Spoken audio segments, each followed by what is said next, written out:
Hello friends, നമുക്കൊന്നൊരു കറി വെച്ചാലോ? നമുക്ക് ഏകദേശം 2.5 കിലോളം വരുന്ന ഒരു ചെമ്പല്ലി കിട്ടിയിട്ടുണ്ട്. അപ്പോൾ നമുക്കത് കറി വെക്കാം കേട്ടോ. അപ്പോൾ അതിനുവേണ്ടി ഞാൻ സവാള, തക്കാളി, ചെറിയുള്ളി, വെളുത്തുള്ളി, ഇഞ്ചി, പച്ചമുളക് ഇത്രയും സാധനങ്ങളൊക്കെ ഞാൻ ഇവിടെ എടുത്ത് വെച്ചിട്ടുണ്ട്. പിന്നെ നമുക്ക് മീൻ നമ്മൾ മുറിച്ച് കഴുകി വൃത്തിയാക്കി കൊണ്ടുവന്നിട്ടുണ്ടായി. അത് ഉപ്പും മുളകും മഞ്ഞളും കുറച്ച് വെളിച്ചെണ്ണയും ചേർത്തിട്ട് ഇതുപോലെ തേച്ച് മാറ്റി വെക്കാം കേട്ടോ. അപ്പോൾ വലിയ മീനുകളായതുകൊണ്ട് നമ്മൾ ചീനച്ചട്ടിയൊന്നും അല്ല എടുക്കുന്നത് കറി വെക്കാൻ വേണ്ടി, നമ്മൾ ഉരുളിയാണ് എടുക്കുന്നത് കേട്ടോ. അപ്പോൾ ഉരുളിയിൽ ഞാൻ കുറച്ച് വെളിച്ചെണ്ണ ഒഴിച്ചതിന് ശേഷം നമ്മുടെ ഉലുവ അതിനകത്ത് ചേർക്കുന്നുണ്ട്. ഉലുവ ചേർത്ത് ഉലുവ അത്യാവശ്യം നല്ലോണം പൊട്ടി സെറ്റായി വരുന്ന സമയത്ത് നമുക്ക് കറിവേപ്പില ചേർക്കാം കേട്ടോ. കറിവേപ്പില ചേർക്കുന്നതിന് ഒരു പിശുക്കും കാണിക്കണ്ട കേട്ടോ. കറിവേപ്പിലൊക്കെ നല്ലോണം ചേർത്തോളൂ, കറിക്ക് ടേസ്റ്റ് കൂടുകയുള്ളൂ. ശേഷം നമ്മൾ വെളുത്തുള്ളിയും ഇഞ്ചിയും ചതച്ച് വെച്ചത് നമ്മൾ ചേർക്കുകയാണ് ചെയ്യുന്നത്. അത് നല്ലോണം ചേർത്ത് അതിൻ്റെ പച്ചക്കുത്ത് പോകുന്നത് വരെ നല്ലോണം ഒന്ന് വഴറ്റിയെടുക്കാം കേട്ടോ. എന്നിട്ട് നമുക്ക് അടുത്ത ഓരോരോ സാധനങ്ങളായിട്ട് ഇടാം. പച്ചമുളക് ഇടുന്നുണ്ട്. പച്ചമുളക് ഇട്ടൊന്ന് വഴറ്റിയതിന് ശേഷം നമുക്ക് സവാള ചേർക്കാം. സവാള ചേർത്തതിന് ശേഷം നമുക്ക് ചെറിയുള്ളി ചെറുതായി അരിഞ്ഞത് നമുക്ക് ചേർക്കുന്നുണ്ട്. അതുപോലെ തന്നെ നമ്മുടെ തക്കാളിയും ഇവിടെ ചേർക്കുന്നുണ്ട്. ഇതെല്ലാം നല്ലോണം ഒന്ന് വഴറ്റിയെടുക്കുക. നന്നായിട്ടൊന്ന് വഴറ്റിയെടുക്കണം കേട്ടോ. പച്ചക്കുത്ത് മാറണ്ടേ, നല്ല കറി ടേസ്റ്റ് ഉണ്ടാവുള്ളൂ. അപ്പോൾ അതിന് വേണ്ടിയിട്ടാണ്. അപ്പോൾ എല്ലാം ഒന്ന് നല്ലോണം സെറ്റായി റെഡിയാക്കി എടുക്കുക. നല്ലോണം വഴറ്റിയെടുക്കുക. എന്ന് കരുതി നമ്മൾ ഇറച്ചിക്കറിയില്ലേ, ചിക്കൻ കറിയൊന്നും വെക്കുമ്പോൾ നമ്മൾ വഴറ്റിയെടുക്കുന്നില്ല. അങ്ങനെ അങ്ങ് വഴറ്റണ്ട കേട്ടോ. ഈ ഒരു പാകത്തിനൊക്കെ ഏകദേശം വഴറ്റിയെടുത്താൽ മതി. ഇങ്ങനെ നല്ലോണം വഴറ്റിയെടുത്തതിന് ശേഷം നമുക്ക് ഇതിനകത്ത് കുറച്ച് പൊടികളും കാര്യങ്ങളൊക്കെ ചേർക്കാനുണ്ട്. അപ്പോൾ അതെന്താണെന്ന് നമുക്ക് നോക്കാം കേട്ടോ. മീൻ കറിയിലിപ്പം നമുക്ക് മഞ്ഞളും മുളകൊക്കെ ചേർക്കണ്ടേ. അപ്പോൾ നമുക്ക് ഓരോന്നായിട്ട് ചേർക്കാം. മഞ്ഞൾപ്പൊടി ചേർത്തിട്ടുണ്ട് ആവശ്യത്തിന്. അളവൊന്നും ഞാനിവിടെ പറയുന്നില്ല കേട്ടോ. ഇതൊക്കെ നിങ്ങൾക്കറിയാം. ഇത്ര മീൻ കിട്ടിയാൽ എത്രയാണെന്നൊക്കെ എങ്ങനെയൊക്കെ അളവിലാണ് ചെയ്യേണ്ടതെന്നൊക്കെ നിങ്ങൾക്കറിയാലോ. അപ്പോൾ നമ്മൾ മഞ്ഞൾപ്പൊടി ചേർത്തിട്ടുണ്ട്, മുളക് പൊടി ചേർത്തിട്ടുണ്ട്. കാരണം പച്ചമുളകിന് അത്യാവശ്യം എരിവുണ്ട്. അതിപ്പോൾ അതിനനുസരിച്ചിട്ടുള്ള മുളക് പൊടി നമ്മൾ ചേർത്താൽ മതി. മുളക് പൊടിക്കും എരിവുണ്ടേ. അപ്പോൾ അത് നല്ലോണം ഒന്ന് വഴറ്റി പൊടികളുടെ പച്ചക്കുത്ത് മാറുന്നവരെ നല്ലോണം ഒന്ന് വഴറ്റുക. നന്നായിട്ട് വഴണ്ട് വരുന്ന സമയത്ത് നമുക്കിനി അടുത്ത സാധനം ചേർക്കണം. എന്താണ്? നമ്മുടെ വറുത്ത് വെച്ച മല്ലിപ്പൊടിയാണേ. അപ്പോൾ പച്ച മല്ലിയൊന്നുമല്ല, വറുത്ത് വെച്ചത്. വറുത്ത് നമ്മളെപ്പോഴും ഇവിടെ സ്റ്റോക്കാക്കി വെക്കാറുണ്ട്, പെട്ടെന്ന് ഇതുപോലെ കറിക്കൊക്കെ എടുക്കാൻ വേണ്ടി. അപ്പോൾ വറുത്ത മല്ലിപ്പൊടി നമ്മൾ എടുക്കുന്നുണ്ട്. അതും ഒന്ന് നല്ലോണം വറുത്തെടുക്കുക ഒന്ന് ചൂടാക്കിയെടുക്കുക. അത് നല്ലോണം ചൂടായതിന് ശേഷം നമുക്കിനി നമ്മുടെ പ്രധാനപ്പെട്ട സാധനം എന്താണ്? മീൻകറിയിൽ പ്രധാനപ്പെട്ട സാധനം പുളി അല്ലേ. പുളി ഒഴിക്കാത്ത മീൻകറി ഉണ്ടാവില്ലല്ലോ. അപ്പോൾ നമ്മളിവിടെ ഇനി ഇതെല്ലാം നല്ലോണം വഴണ്ട് സെറ്റായി വരുന്ന സമയത്ത് നമുക്ക് അടുത്തത് പുളിവെള്ളം ഒഴിക്കുകയാണ് ചെയ്യേണ്ടത്. അപ്പം നമുക്ക് പുളിവെള്ളം ഒഴിച്ചാലോ? ഞാനിവിടെ കുടംപുളി അല്ല എടുക്കുന്നത്, നമ്മുടെ വാളൻ പുളിയാണ് കേട്ടോ എടുക്കുന്നത്. കുടംപുളിയാണ് വലിയ മീനൊക്കെ ടേസ്റ്റ് ഉണ്ടാവും, പക്ഷേ അതെല്ലാവർക്കും ഇഷ്ടപ്പെട്ടൊന്നും വരില്ലല്ലോ. അപ്പോൾ നമ്മൾ വാളൻ പുളിയാണ് ഇവിടെ പുളി പിഴിഞ്ഞ് വെച്ച വെള്ളം നമ്മൾ ഒഴിക്കുന്നുണ്ട് കേട്ടോ. അത് നല്ലോണം ഒഴിച്ചിട്ട് നല്ലോണം ഒന്ന് സെറ്റാക്കി എടുക്കാം. അതൊന്ന് അവിടെ കിടന്ന് തിളക്കട്ടെ. അപ്പോഴത്തേക്ക് എനിക്ക് നിങ്ങളോടൊരു കാര്യം പറയാനുണ്ട്. ഈ വീഡിയോ കാണുന്നവർ സ്കിപ്പ് ചെയ്യാതെ കാണാൻ വേണ്ടി ശ്രമിക്കണം കേട്ടോ. എപ്പോഴും ഒരുപോലെ കറിയിലുണ്ടാക്കിയിട്ട് ഇങ്ങനെ കഴിക്കുമ്പോൾ ഒരു മടുപ്പ് തോന്നില്ലേ? ആരോ ഒരു ചേഞ്ച് ആഗ്രഹിക്കാത്തതല്ലേ? അപ്പോൾ നമുക്ക് ഇതുപോലെയൊക്കെ നടക്ക് കറി വെച്ച് നോക്കാം. പിന്നെ വലിയ മീനുകളൊക്കെ കിട്ടുമ്പോൾ നമ്മളെ ഈ കുറച്ച് എരിവിൽ അങ്ങോട്ട് കറി വെക്കണം. എന്നാൽ അതൊരു ടേസ്റ്റാണ് നമുക്ക് കഴിക്കാൻ വേണ്ടിയിട്ട്.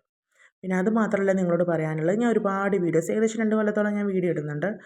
മോണിറ്റൈസേഷൻ ഒന്നും ആയിട്ടില്ല കേട്ടോ. അത് വേറെ കാര്യമാണ്. അപ്പോൾ എൻ്റെ വീഡിയോസ് കുക്കിംഗ് വീഡിയോസും അല്ലാത്ത വീഡിയോസും ചാലഞ്ചിങ് വീഡിയോസും ഒക്കെ ഉണ്ട്. അപ്പം എൻ്റെ വീഡിയോ കാണാൻ ഇഷ്ടമുള്ളവർ പോയിട്ട് എൻ്റെ ചാനലിൽ പോയിട്ട് കണ്ട് ഒരുപാട് ഏകദേശം 500 വീഡിയോന് മുകളിലൊക്കെ ഞാൻ ഇട്ടിട്ടുണ്ട്. അപ്പം എല്ലാവരും ഒന്ന് പോയി കാണുക. കണ്ടിട്ട് നിങ്ങളുടെ അഭിപ്രായങ്ങൾ കമൻറ്റായും ലൈക്കും ഷെയറും സബ്സ്ക്രൈബായിട്ടൊക്കെ എനിക്ക് തരാൻ വേണ്ടി മറക്കരുത്. ചില ആൾക്കാർ വെറുതെ കണ്ടിട്ടങ്ങ് പോകും. എനിക്ക് വ്യൂസ് ചിലപ്പോൾ ചിലതിനൊക്കെ വലിയ വ്യൂസൊന്നുമില്ല, എന്നാലും വ്യൂസ് കിട്ടാറുണ്ട്. പക്ഷേ കിട്ടുന്ന സമയത്തെന്ന് പറഞ്ഞാൽ അധികം ആൾക്കാർ സബ്സ്ക്രൈബ് ഒന്നും ചെയ്യാണ്ട് വെറുതെ ഇങ്ങനെ കാണുന്നതായിരിക്കാം, അറിയില്ല എന്താണ്. അങ്ങനെ ചെയ്യാത്തവരുണ്ടെങ്കിൽ ചെയ്യണം കേട്ടോ, മറക്കരുത്. അപ്പം നമ്മൾ തിരിച്ച് കറിയിലേക്ക് വരാം. അപ്പം നമ്മുടെ പുളി വെള്ളത്തിൽ ഞാൻ കുറച്ചും കൂടി വെള്ളം, കറിക്ക് പാകത്തിനുള്ള വെള്ളം ഒഴിച്ചിട്ടുണ്ട്. അത് കുറേ വെള്ളം അങ്ങോട്ട് കൊണ്ടുപോയി ഒഴിക്കണ്ട കേട്ടോ. കാരണം എന്ന് വെച്ചാൽ മീനിടുമ്പോൾ മീനിൽ നിന്നും വെള്ളമൊക്കെ ഇറങ്ങി വരുമ്പോഴേ അവസാനം കറി ഭയങ്കര വെള്ളം പോലെ ആയിപ്പോവും. ഞങ്ങളിവിടെ പറയും സോട്ടർ വാട്ടർ എന്ന്. അപ്പോൾ അതൊരു സോട്ടർ വാട്ടർ പോലെ ആയിപ്പോവും. പക്ഷേ അങ്ങനെ സോട്ടർ വാട്ടർ ആവണ്ട. അത്യാവശ്യം ഒരു കൺസിസ്റ്റൻസിയൊക്കെ ഉള്ള കറിയാണ് നമുക്ക് വേണ്ടതല്ലേ. അപ്പോൾ നമുക്ക് നോക്കാം. ഒരുവിധം ഒന്ന് തിളച്ചിങ്ങനെ വന്നിട്ടുണ്ട് കേട്ടോ. അപ്പോൾ ഇതിൻ്റെ ഇടയിൽ ഇപ്പോൾ ഒരു ട്വിസ്റ്റ് വരും. ട്വിസ്റ്റ് എന്താണെന്ന് വെച്ചാൽ കണ്ടോട്ടാ, ഗ്യാസ് മാറി അടുപ്പിലേക്കായി.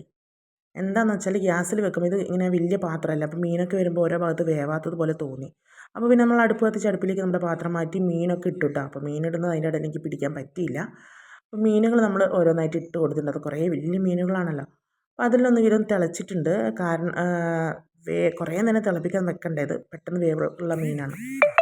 അപ്പോൾ നമ്മൾ എന്നിട്ട് എന്താ ചെയ്യുന്നത് വെച്ചാൽ കല്ലുപ്പാണ് അതിന് മുകളിൽ വിതറിയത്. അപ്പോൾ ഉപ്പ് ആവശ്യത്തിന് ഇട്ടതിന് ശേഷം പിന്നെയുള്ള ടെസ്റ്റ് എന്ന് പറഞ്ഞാൽ നമ്മൾ മീറ്റ് മസാല. ചിക്കൻ കറിയിലൊക്കെ ആയിരിക്കില്ലേ നമ്മളിതൊക്കെ ചേർക്കുക, ബീഫിലൊക്കെ. പക്ഷേ ഇത് നമ്മൾ മീൻ കറിയിൽ മുളകിടുന്ന സമയത്ത് നമ്മൾ ഒന്നെങ്കിലും ഒന്നുള്ള ചിക്കൻ മസാല അല്ലെങ്കിൽ മീറ്റ് മസാല ഇട്ട് നോക്കിയാൽ കറി നല്ല ടേസ്റ്റ് ആയിരിക്കും. ഇങ്ങനെ ചെയ്യുന്നവരുണ്ടെങ്കിൽ പറയണം കേട്ടോ, കമൻറ്റിൽ ഒന്ന് പറയണേ. അപ്പോൾ നമുക്ക് ശേഷം കുറച്ച് കറിവേപ്പിലയും കൂടി ഞാൻ വിതറിയിട്ടുണ്ട്. അതിനുശേഷം നമുക്ക് ഈ കറിയിലേക്ക് അവസാനഘട്ട മിനുക്ക് പണിയിലേക്ക് പോകണം. അത് നമ്മുടെ കറിയിലേക്ക് നമുക്ക് വറവിടണം, അല്ലെങ്കിൽ കറി മൂപ്പിക്കണം എന്നൊക്കെ പറയും.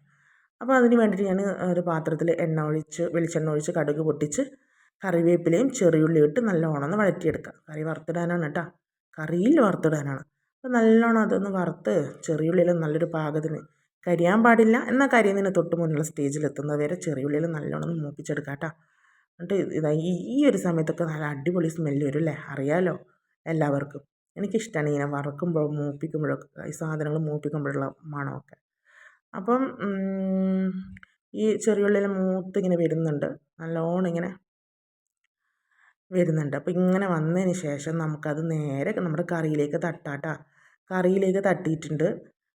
പിന്നെ ആദ്യം ഒരു കാര്യം പറയട്ടെ, ഒരിക്കലും നമ്മൾ മീൻ കറി എടുത്ത് അപ്പം തന്നെ കഴിക്കരുത് കേട്ടോ. ചൂടോടെ കഴിക്കാൻ ഇഷ്ടമുള്ളവരുണ്ടാവും, അങ്ങനത്തെ കഴിച്ചോ. അല്ലാത്തവരോട് ഞാൻ പറയുന്നത് വെച്ചാൽ മീൻ കറിയൊക്കെ നമ്മൾ എപ്പോഴും വെക്കുമ്പോൾ ഒരു കുറഞ്ഞ 4 മണിക്കൂറെങ്കിലും അത് കൂട്ടി വെച്ച് 4 മണിക്കൂറൊക്കെ കഴിഞ്ഞ് വേണം നമ്മളതെടുത്ത് കഴിക്കാൻ. അപ്പോഴേ അതിൻ്റെ യഥാർത്ഥ ടേസ്റ്റ് അറിയുള്ളൂ കേട്ടോ.